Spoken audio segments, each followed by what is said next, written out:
Segunda carta de Paulo aos Coríntios, capítulo 3. Paulo, do capítulo 3, verso 1, até o versículo de número 12, ele segue uma temática. E no verso 18 ele prossegue. Por isso, no domingo passado, nós observamos o verso 18. Do verso 13 ao 17, é como se fosse uma digressão. Ele não mudou totalmente de assunto, mas ele freou no que diz respeito à linha de argumentação que ele estava seguindo por causa de um propósito, e ele então tratou da questão do endurecimento dos israelitas, dos judeus, porque sempre foi e ainda é um mistério. Por quê? Porque os judeus até hoje, eles não aceitam Cristo, porque ele veio para os seus e os seus não o receberam. Qual a razão para, nos tempos de Moisés, nos tempos dos apóstolos e do próprio Cristo, e até os nossos dias, os judeus permanecem rejeitando Jesus? Então, ao tocar nesse assunto de Moisés e da lei, Paulo faz uma espécie de digressão e trata rapidamente dessa questão do endurecimento do povo judeu. E então ele conclui o seu raciocínio no versículo 18, como vimos no domingo passado. Portanto, 2 Coríntios capítulo 3, de 13 a 17. E não somos como Moisés, que trazia um véu sobre o rosto, para que os filhos de Israel não vissem o final da glória que se desvanecia, mas o entendimento lhes ficou endurecido, pois até o dia de hoje, a leitura do velho pacto permanece o mesmo véu, não lhes sendo revelado que em Cristo é ele abolido. Sim, até o dia de hoje, sempre que Moisés é lido, um véu está posto sobre o coração deles. Contudo, convertendo-se um deles ao Senhor, é-lhe tirado o véu. Ora, o Senhor é o Espírito, e onde está o Espírito do Senhor, aí há liberdade. Onde está o Espírito do Senhor, aí há liberdade. O Espírito do Senhor está no seu coração, meu irmão. Então você é livre. Liberdade. Querido Deus e eterno Pai, concede-nos a graça para que todas as nossas resistências à Tua verdade sejam demolidas do nosso coração. Por isso rogamos-te o entendimento para compreender a verdade da Tua palavra. Em nome de Jesus, concede-nos, Senhor, o socorro do Teu Espírito para essa compreensão. Em nome de Jesus, amém. Vamos recordar, meus irmãos, Paulo, no capítulo 3, está tratando do tema o ministério cristão. Jesus deixou absolutamente claro: eu não vim para ser servido, eu vim para servir. A vida do Senhor na terra foi da mais absoluta e extrema utilidade. Ele curou, ele multiplicou pães, ele libertou cativos, ele ensinou, ele pregou, ele atendeu, ele acudiu. Sobretudo, o serviço dos serviços prestado por Cristo na cruz foi o seu sacrifício, o sacrifício de si mesmo em prol da nossa redenção. Jesus Cristo, portanto, é chamado no início do livro de Atos de o servo de Deus. E ele deixou claro que na terra ele cumpria a vontade do Pai e ele executava as tarefas que o Pai lhe outorgava, na dependência do poder do Espírito Santo. E nós somos conclamados a imitá-lo. E se ele veio para servir e não para ser servido, então nós, ao imitá-lo, teremos que nos assemelhar a ele na postura de servos. E Paulo diz em Tessalonicenses que eles haviam sido salvos e Deus os salvou para esperar o Senhor, e enquanto aguardam o retorno glorioso de Cristo, o façam servindo. Por isso podemos afirmar que fomos salvos para servir, e Deus nos capacitou para servir à medida que seu Espírito nos outorga os dons espirituais, que são as capacidades do Espírito, que nos qualificam e habilitam para exercer ministérios. E quando exercemos os ministérios, a partir dos dons do Espírito, ocorrem as operações de Deus, ou seja, Deus manifesta seu poder imbatível no exercício do ministério que brota a partir dos dons. Então o Espírito concede dons, o Senhor Jesus nos chama para servir em ministérios múltiplos, e Deus o Pai opera pela mediação dos ministérios que ele fez nascer a partir dos dons que ele mesmo outorgou. Então Paulo está tratando do ministério, e todos nós temos ministério. Nada mais equivocado do que a noção, no passado nós diríamos, fulano foi chamado para o ministério. E quando se falava nisso, se entendia perfeitamente que estava se referindo ao ministério pastoral, dando a entender que ele é o ministério e que toda chamada sempre é em função do ministério. Mas resgatando a eclesiologia bíblica e a doutrina bíblica, nós aprendemos que existem múltiplos ministérios e que todos os cristãos são chamados para servir a Deus no exercício de um ministério, para o qual fomos capacitados pelo Espírito Santo. Portanto, não existe o ministério, mas existem ministérios diferentes, uns exercidos de tempo integral, outros de tempo parcial. No entanto, não existem maiores e melhores ministérios, e não existem ministérios inferiores ou menores, apenas ministérios diferentes. Paulo está tratando do ministério. Portanto, você é um servo, você tem ministério. E o tema do ministério que Paulo aborda no capítulo 3 vai abranger alguns pontos. Em primeiro lugar, o que é que nos recomenda para o ministério, seja ele de que tipo for? O apóstolo já havia dito que, no capítulo 10, verso 18, porque não é aprovado aquele que se recomenda a si mesmo, mas sim aquele a quem o Senhor recomenda. Aprovado é aquele obreiro que é recomendado por Deus.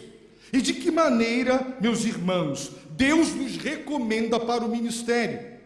Quando o Senhor Jesus Cristo manifesta o seu poder através do Espírito Santo, mediante a instrumentalidade dos seus servos e dos serviços que os seus servos vão prestar. Portanto, é o produto do nosso ministério que nos recomenda. No entanto, nós não atribuímos o produto ou os resultados positivos do nosso ministério a nós mesmos.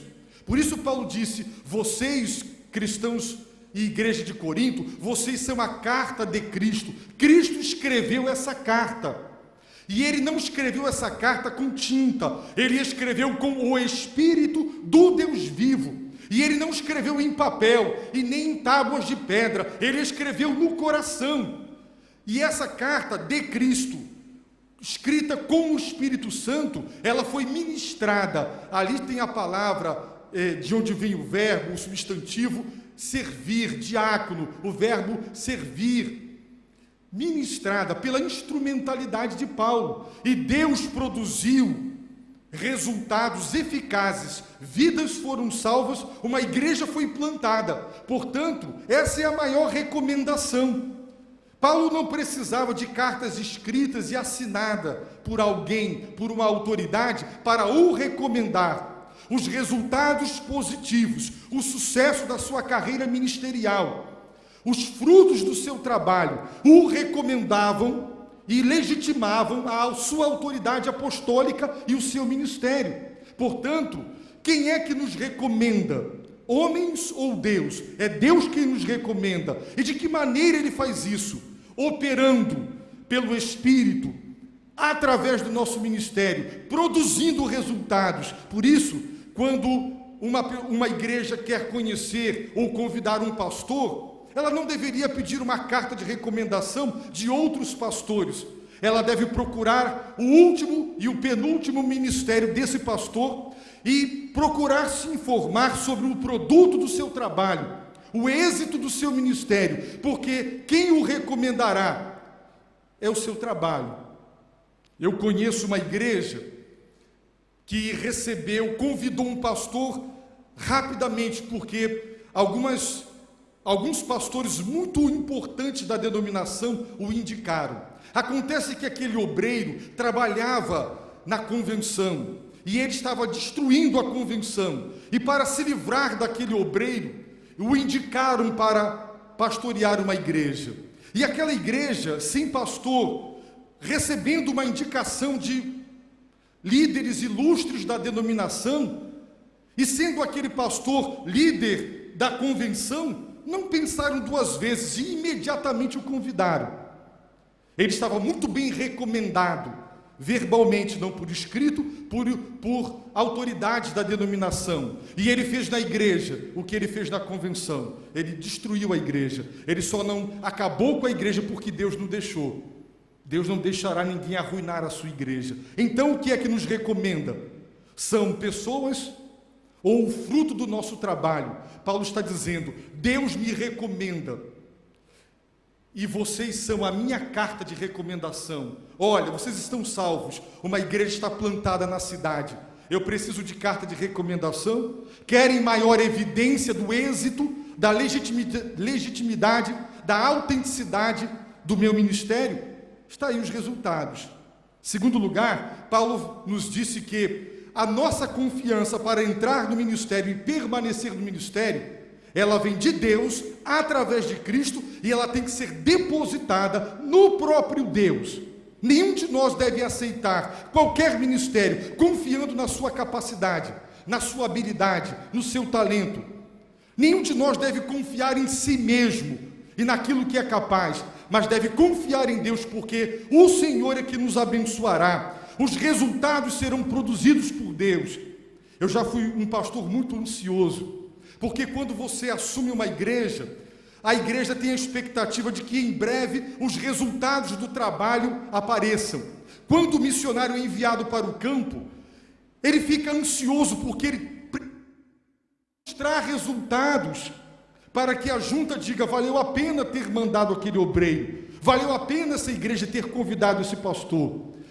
E então, nós somos tentados a forjar resultados para provar que somos bons, ou que o nosso ministério é abençoado por Deus. No entanto, Paulo diz: a nossa confiança, ela tem que ser colocada em Deus, para que os resultados de Deus brotem no tempo de Deus, e não no nosso tempo.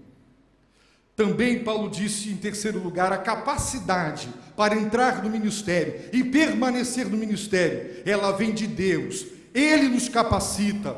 A pregação, meus irmãos, o que significa pregar? Abrir a Bíblia e começar a falar? Não. Paulo diz que pregar significa demonstração do Espírito e do poder de Deus. Só há pregação quando a palavra de Deus com fidelidade é pregada e o poder de Deus se manifesta. Isso é pregação.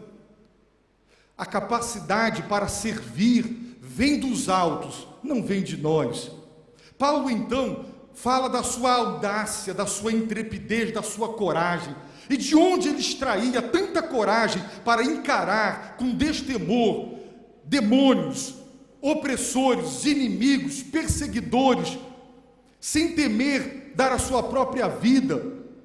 De onde vinha? E ele disse, vem da própria natureza do ministério cristão. Por isso ele contrastou e comparou o ministério sob a antiga aliança, na pessoa de Moisés, e o ministério sob a nova aliança. E ele disse, o ministério sob Moisés é o ministério da letra, grama, letra, aquilo que está registrado, escritura. A letra mata, a lei condena, e é transitória e passageira. Mas o ministério para o qual Deus nos capacitou é o do novo pacto, o pacto do Espírito. O Espírito é vivificador e ele promove a justiça de Deus, porque a base da nossa justificação é quando Deus imputa a nós, ele atribui a nós e acredita na nossa conta o mérito de Jesus Cristo, que perfeita e plenamente obedeceu à lei divina. Portanto, é pelo mérito dele.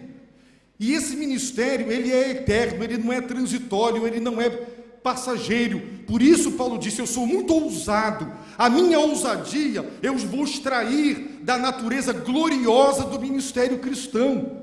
Portanto, saiba, querido irmão, que o ministério para o qual você foi chamado e capacitado por Deus, ele tem uma natureza gloriosa. E é dessa natureza que você vai extrair toda a coragem para ser ousado no ensino, na pregação, no canto, e no que você fizer, você será ousado. Por último, vimos que uma outra grande diferença entre o ministério sob a antiga aliança e a nova, é que Moisés colocava um véu sobre o rosto, para impedir que o povo de Israel percebesse o desvanecimento do brilho do seu rosto. Aquela glória se desvanecia, ela ia gradativamente perdendo intensidade, até que a pele do rosto de Moisés voltava ao natural. Nós não, disse no versículo 18 Paulo, o nosso rosto é descoberto, porque a glória de Deus que nós refletimos, porque nós a contemplamos, ela é contínua e crescente, é de glória em glória. Cada vez mais o brilho que refletimos da parte de Deus aumenta de intensidade, e à medida que contemplamos a Deus e refletimos a sua glória, ele disse, somos transformados, e essa transformação é operada por Deus, tendo como padrão objetivo a imagem de Jesus Cristo, porque o propósito último da salvação é nos tornar semelhantes a Jesus Cristo. Logo, a salvação vai além do perdão dos pecados e vai além do livramento da ira de Deus e da condenação do inferno. Inclui uma transformação profunda do nosso ser, uma verdadeira transfiguração, a ponto de nos tornarmos semelhantes, glorificados como Jesus, no Monte da Transfiguração e na sua glória eterna. Tendo feito essa recordação, nós vamos averiguar a digressão de Paulo nestes versículos. Por quê? Porque Paulo agora, meus irmãos, ele vai tratar da questão do endurecimento. Vamos ver o versículo 13. Mais uma vez ele reafirma, não somos como Moisés. Em que sentido? Ora, Moisés trazia um véu sobre o rosto.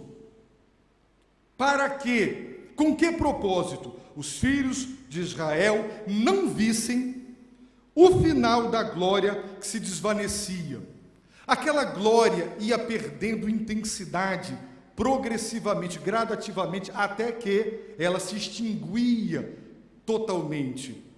E aquele véu era posto para que eles não vissem essa perda de glória até a extinção total. Ora, o apóstolo Paulo vai pegar esse véu e essa glória que desvanece, e o fato de Moisés ter colocado o véu para explicar teologicamente por que até os nossos dias os judeus não acreditam em Jesus como Senhor e Salvador.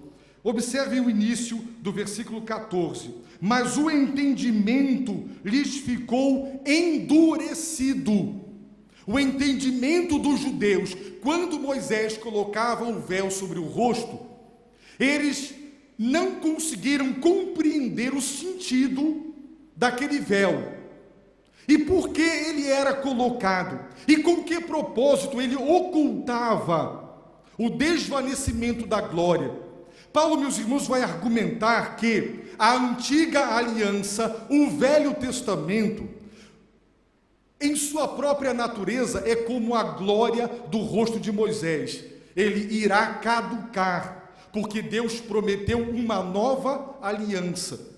Os judeus precisavam compreender que a aliança que Deus fez com Israel era uma aliança transitória e passageira, e ela tinha que apontar para Cristo. Esse era o propósito do Velho Testamento, apontar para o Messias. E um dia aquela aliança iria caducar, ela iria se desvanecer, deixar de existir, porque Deus prometeu uma nova aliança. Não mais baseada em sangue de animais, mas no sangue do seu Filho amado. No entanto, os judeus não entenderam, quando Moisés colocou o véu, para impedir que eles percebessem que aquela glória desvanecia, eles não entenderam que aquela mensagem era para compreender que a própria aliança do Velho Testamento, ela um dia iria deixar de existir. Esse entendimento não foi compreendido. Por isso, os judeus não entenderam muitas coisas que havia na lei. Eles jamais entenderam que o Messias, tão aguardado, um dia, ele estava prefigurado no cordeiro que seria morto. Todas as passagens proféticas do livro de Isaías, que falam do servo sofredor dando a sua vida, eles nunca conseguiram identificar nestas passagens uma profecia sobre o Messias, nunca. Eles nunca conseguiram entender a presença de Jesus no Velho Testamento, nunca. Por quê? Porque eles se apegaram à velha aliança, não compreenderam o seu aspecto transitório e passageiro, jamais entenderam.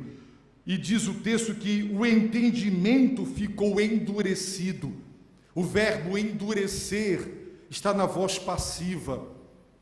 Eles foram endurecidos. Meus irmãos, Deus tem diversas maneiras de revelar a sua ira. Uma delas é endurecer o entendimento das pessoas. Esaú buscou o arrependimento com lágrimas, mas ele não teve chance. Deus, meus irmãos, se revelou ao seu povo, e como consequência da rebeldia do seu povo, Deus endureceu o coração do seu povo. Deus endureceu o coração de Faraó, para não deixar o seu povo ir, para multiplicar os seus milagres na terra do Egito, para dar maior glória ao seu nome, ao produzir uma libertação de natureza ainda muito maior do que seria se ele na primeira tentativa tivesse liberado o seu povo. O povo de Israel, meus irmãos, foi endurecido.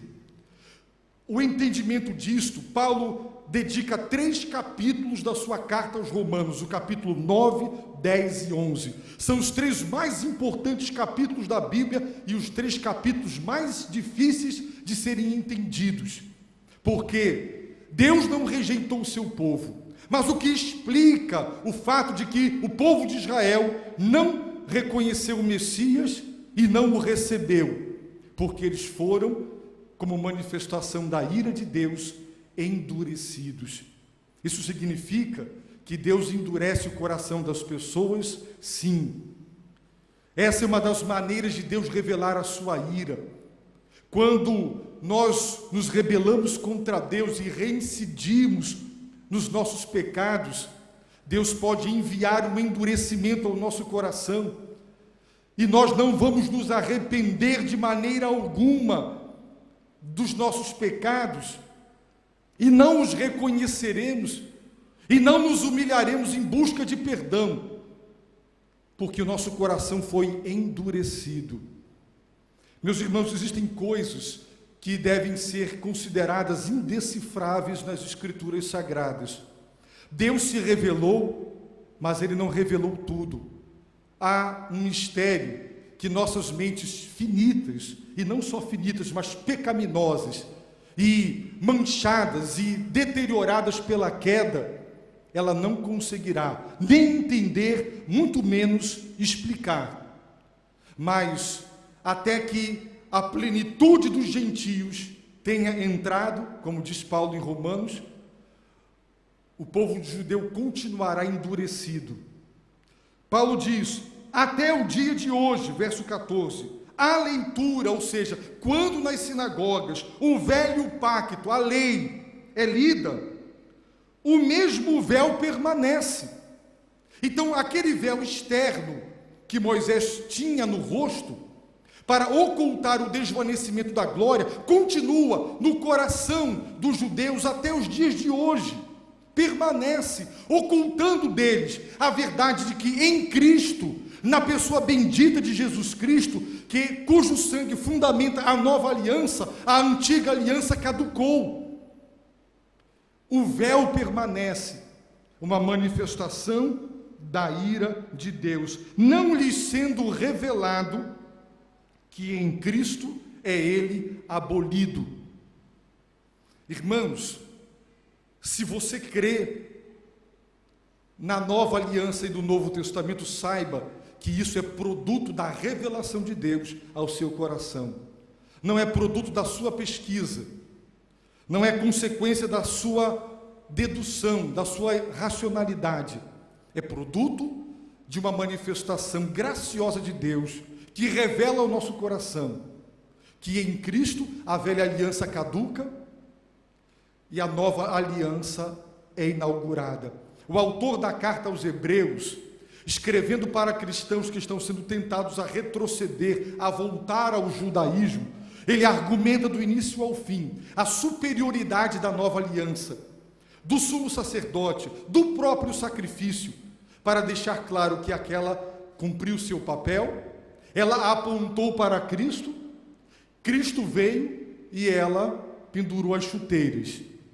Isso os judeus até o dia de hoje não conseguem entender, porque a ira de Deus endureceu seus corações, não foi revelado a eles a remoção desse véu, a natureza transitória e passageira da primeira aliança. Por isso eles continuam fundamentando sua fé no Antigo Testamento. Agora, o que é ridículo é ver cristãos e igrejas hoje querendo retomar alguns costumes da antiga aliança, sem compreender que por ser transitória ela caducou, e só o que Deus renovou na nova aliança permanece de pé e tem caráter de obrigatoriedade para nós, filhos de Deus. No verso 15, Paulo retoma dizendo, até o dia de hoje. Isso há 20 séculos atrás. E nós poderíamos dizer, até o dia de hoje, século 21, sempre que Moisés é lido nas sinagogas, há um véu posto sobre o coração deles, está lá. Um véu que não deixa o coração deles compreender e entender que Jesus é o Messias e que seu sangue é o sangue da nova aliança e que a antiga caducou, porque ela cumpriu seu papel. Contudo, verso 16, convertendo-se um deles ao Senhor, é-lhe tirado o véu. Ora, a palavra convertendo-se, o verbo, também está na voz passiva, porque eu não posso me converter. Quem nos converte é Deus. O Senhor Deus é soberano na conversão e na salvação de todas as pessoas. Quando você se volta para Deus, é porque Ele o tornou para si. Não foi você que estava caminhando nessa direção e refletiu e pensou e concluiu, estou no caminho errado, na direção errada, darei meia volta e me dirigirei agora para Deus por esse caminho, Jesus Cristo. Essa ficha que cai quando o filho pródigo diz, voltarei, isso é produto do agir de Deus. É Deus quem promove a nossa conversão. Então eu digo, eu me arrependi, é verdade. Eu voltei para Deus, é verdade. Mas porque você recebeu o toque do alto, houve uma força divina operando em você, sem que você se desse conta. Mas esse voltar-se foi produto da manifestação divina no seu coração. Por isso Paulo está dizendo, quando um judeu é convertido, é assim que a tradução deveria ser, porque o sujeito da ação da conversão não é o homem, mas Deus. Quando um deles, um judeu, é convertido pelo poder de Deus, não é? Convertido ao Senhor, é-lhe tirado o véu. Portanto, é Deus quem revela, converte o coração humano e então remove o véu, retira o obstáculo, o endurecimento, a incapacidade de perceber e de entender o que Deus está fazendo. E então a pessoa diz, é Jesus Cristo, Senhor. Como eu não sabia isso? Quantas vezes ouvi dizer e li, só agora eu entendi. Claro, porque houve uma manifestação divina. Por isso, todos nós deveríamos, meus irmãos, diariamente ao acordar, antes de falar com a esposa ou com os filhos, ajoelhar e começar a chorar de gratidão e dizer, Deus, obrigado, porque o Senhor me converteu, eu voltei para Ti, eu estava numa direção errada, com alvos errados, voltei porque o Senhor me trouxe de volta. Jesus, meus irmãos, Ele veio chamar pecadores ao arrependimento. E a Bíblia diz que nós somos chamados para ensinar que quem começa a obra da salvação em nós é Deus. Você foi chamado e você respondeu, mas se você disse, eis-me aqui, houve uma chamada, a voz do bom pastor ressoou no seu coração dizendo, volte, então você voltou, mas você só voltou porque a voz lhe disse, volte. Deus o tocou e Deus disse, volte, e você voltou. Quem voltou? Você, mas voltou porque houve uma chamada, a soberania de Deus. Por isso o Senhor Jesus disse, não fostes vós que me escolhestes a mim, eu vos escolhi a vós. Muitos são chamados, poucos os escolhidos. É por essa razão, queridos, que toda glória e toda honra pertence a Deus no que diz respeito à salvação eterna da nossa vida. Quem sou eu e quem é você? Para que Deus tivesse tido misericórdia de nós e se manifestado dessa forma tão poderosa e graciosa. Às vezes, para nós, na nossa cegueira e dureza tão imperceptível, mas a mão invisível da providência, trabalhando a nossa salvação, até que pela palavra e pelo crescimento espiritual, a ficha cai e você se dá conta, Deus me salvou. Será que algum de nós aqui se atreverá, ao chegar no céu, dizer, cheguei aqui porque tenho mérito? Se você chegar a desembargador, a general, ao técnico da seleção, você pode dizer, cheguei aqui por meu mérito. Fui bom profissional, dedicado, trabalhei, tive êxito.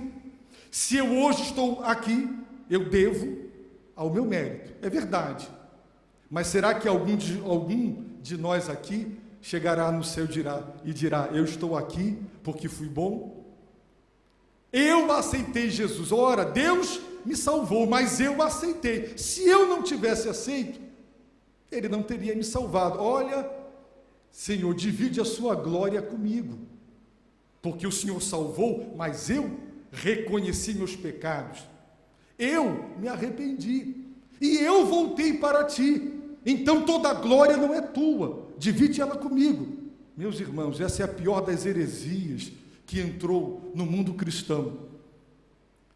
Vamos entender uma coisa, nem tudo que a nossa cabeça, ela não é capaz de explicar, não pode ser negado, porque eu não sei explicar.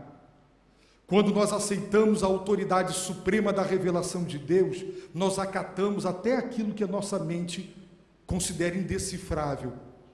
Alguém aqui explica a Trindade? Quem é capaz de explicar a Trindade? Todas as explicações desaguaram em heresia.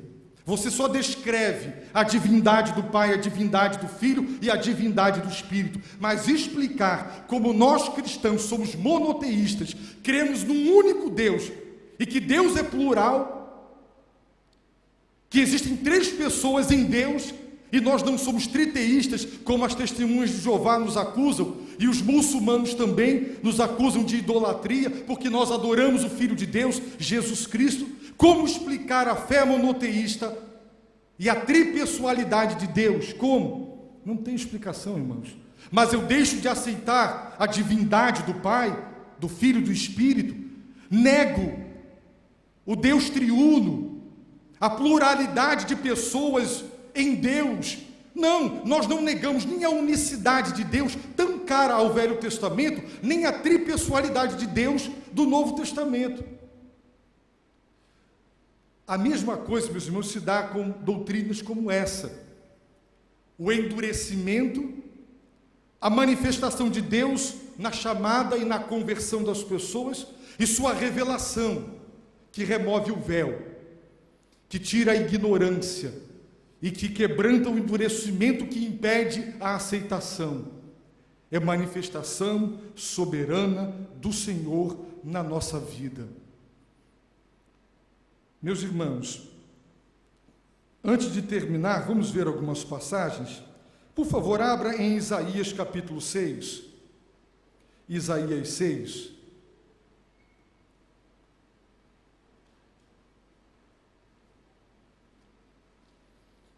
Essa passagem é muito conhecida, porque é a visão que Isaías teve de Deus.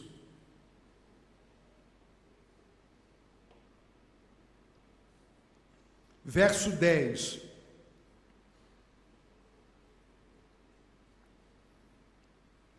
Deus disse ao profeta: engorda o coração deste povo, e endurece-lhes os ouvidos, e fecha-lhe os olhos.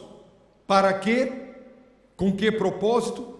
Para que ele não veja com os olhos, e ouça com os ouvidos, e entenda com o coração, e se converta, e seja sarado.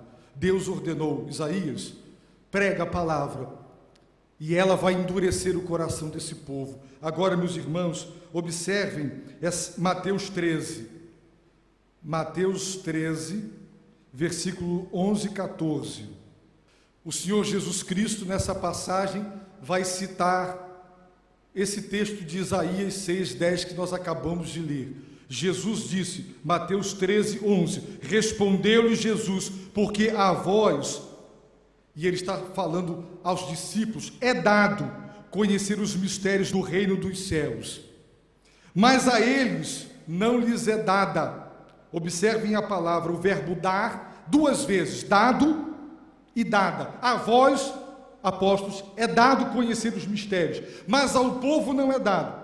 Pois ao que tem, dar-se-lhe-á, e terá em abundância, mas o que não tem, até aquilo que tem lhe será tirado. Por isso lhes falo por parábolas, porque eles, vendo não veem, ouvindo não ouvem, nem entendem. E neles se cumpre a profecia de Isaías, que diz, ouvindo ouvireis, e de maneira nenhuma entendereis, e vendo vereis, e de maneira alguma percebereis, porque o coração deste povo se endureceu, e com os ouvidos ouviram tardamente, e fecharam os olhos, para que não vejam com os olhos, nem ouçam com os ouvidos, nem entendam com o coração, nem se convertam, e eu os cure. Irmãos, Jesus está explicando que adotou didaticamente as parábolas como o meio de ensinar mais eficaz, porque aos discípulos era dado conhecer os mistérios, e aos outros não. Então as parábolas revelam e ocultam a verdade de Deus. Por quê? Porque se cumpre uma profecia.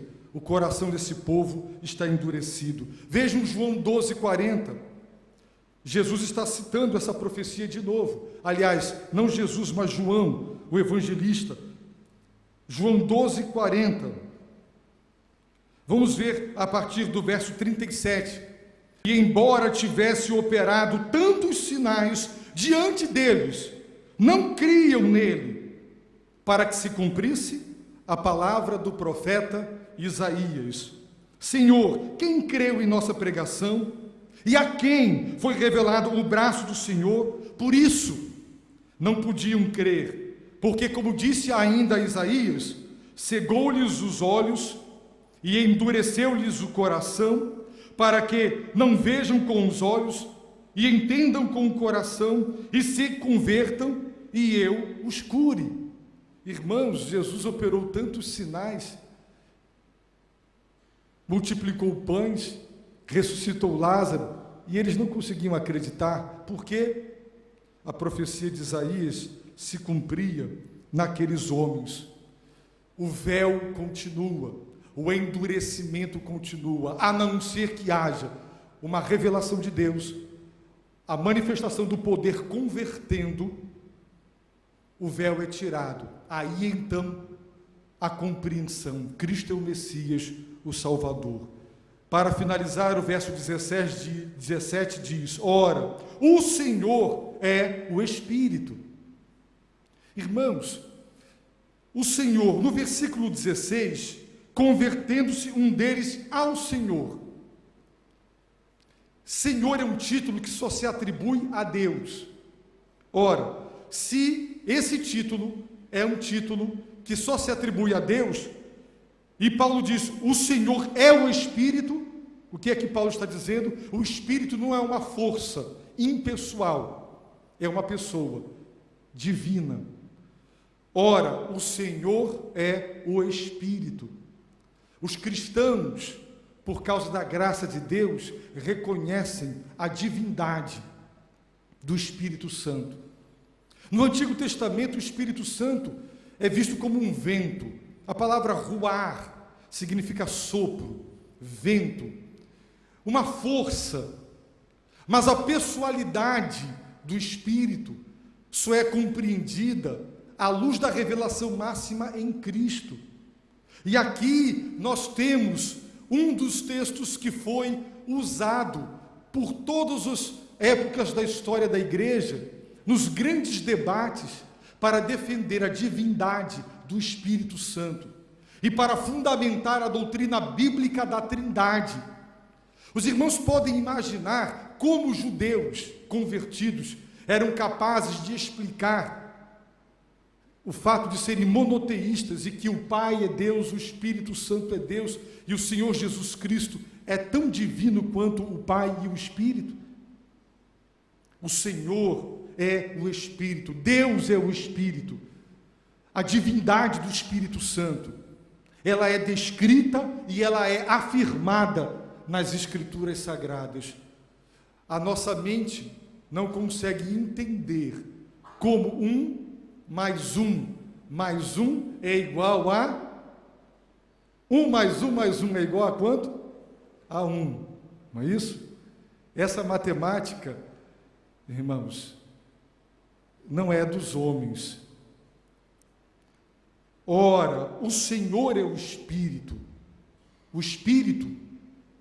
é divino, portanto podemos o chamar de Senhor, atribuir a Ele o título que só a Deus deveria ser atribuído. E onde está o Espírito do Senhor?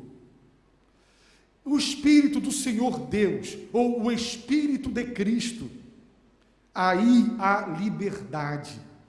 Ora, a Bíblia diz que o Espírito Santo é o penhor. A Bíblia fala do selo do Espírito. A Bíblia fala do batismo do Espírito. O Espírito entra na nossa vida, somos batizados no Espírito, naquele momento quando Ele nos regenera. Por ocasião da nossa conversão, ocorre o nosso batismo no Espírito. Somos selados e recebemos o penhor, a garantia, é o Espírito, a garantia de que aquele que começou em nós a boa obra irá consumá-la. É a presença do Espírito em nosso coração. Portanto, todo cristão, ele é habitado, ele é templo do Espírito. E onde o Espírito de Deus está, vive e habita, aí a liberdade. Portanto, irmãos, a essência da vida cristã é liberdade. Para a licenciosidade, não. A liberdade da escravidão do pecado. O pecado, outrora, era o senhor do nosso coração. Ele nos escravizava. Nós não tínhamos forças para dizer não aos desejos pecaminosos do nosso coração pecador.